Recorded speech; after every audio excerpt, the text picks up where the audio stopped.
Good morning, YouTube. Happy Tuesday. Today's a mimosa kind of morning, so we are having a mimosa chat.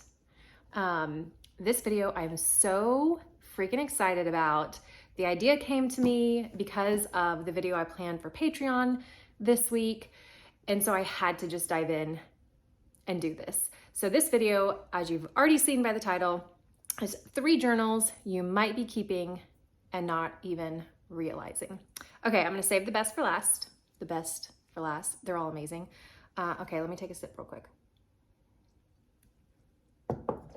Okay, the first thing I wanna talk about are books. Now, you saw from last week, I do annotate my books. I do underline and I write in the margins. That, yes, that is a journal. When I flip through a book I've already read, I can see all my thoughts and things that stood out to me from the time I read it. But that's not what I'm talking about. I'm talking about your bookshelf. Because I know there are some of you who don't like to write in your books, which I think is totally fine. Still, when you look at your bookshelf, I encourage you to do it today if you have a bookshelf, or even your Goodreads. Your Goodreads account is a journal. It is a journal that shows what you read and when, and it says a lot about who you are. So my bookshelf has books. I only keep 5-star books. So anything that I've given less than 5 stars, just because I only have one bookshelf. A 5-star to me means I'm gonna keep this so that I can pass it on to my kids or reread it. But it's like 5 stars are books that really, really like had an effect on my life. So that's why I can keep everything on one bookshelf. So my bookshelf shows the pivotal books that were life-changing to me, and that is a journal. When I go to someone's house, I love looking at their bookshelves because I can learn so much about who they are, even if they haven't read the ones that are on their bookshelves, because it shows me what they're interested in, even if they haven't made the time to actually read them. So bookshelves are journals. So if you have a bookshelf, or you keep a Goodreads, or if you have books scattered around your house, those books that you own tell a story about who you are. So that's number 1. Okay, number 2, if you keep a planner, any type of planner, it can even be on your phone.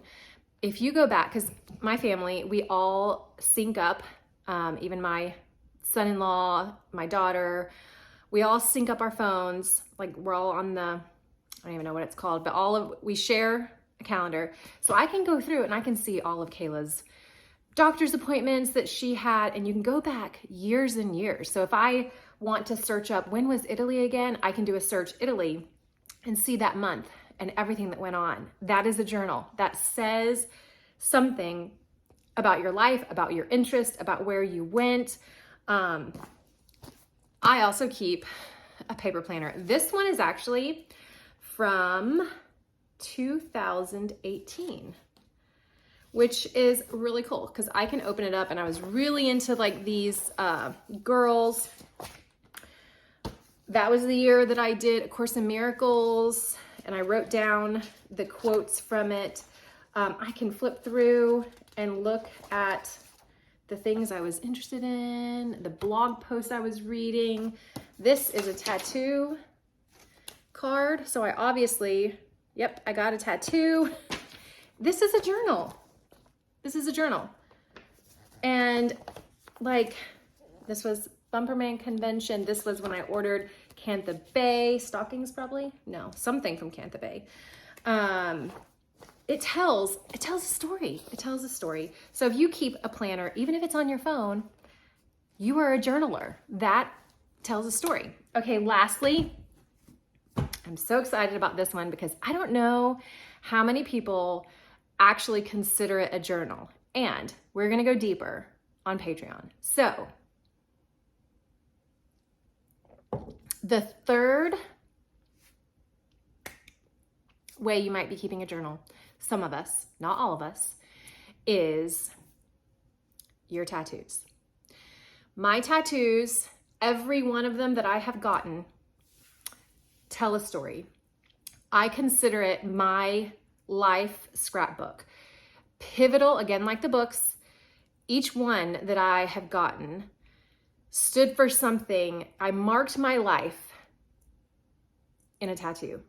So if you are someone who has tattoos, even if you got one when you were young and you don't like it anymore, that tells a story. That is part of your journal. So in some ways, I'm a walking journal. Yes, everyone can read it, but only the people that I choose to tell the stories to actually get to come into that space with me. I can always say, like, I got Ganesh, and depending on who it is that asks me, I can go into the real reason why I got Ganesh, or I can say, I really like elephants. Tattoos are a huge part of my life. I'm very passionate about them, and they tell a story. My husband's, he has this massive like chest half sleeve, and he can say, again, when someone asks him, well, what does it mean? He can go into the real, like deep spiritual meaning of it, or he can just give them an answer that makes sense, but it's not like the intimate, deeper meaning. Over on Patreon, this week in the study tribe, we're doing tattoo stories. So I will actually be sharing. So if you guys are on Patreon, you have that to look forward to tomorrow. I'm going to be sharing from my first tattoo, all the tattoos and the story behind them, because tattoos are also a journal. So hope you guys enjoyed this fun out of the box video. There are so many ways that we keep journals and don't even realize it. So if you know one, or you have another idea of ways that people keep journals and don't realize it, let me know down below. Hope you guys enjoyed this. Until next time, enjoy your wild, sexy lives.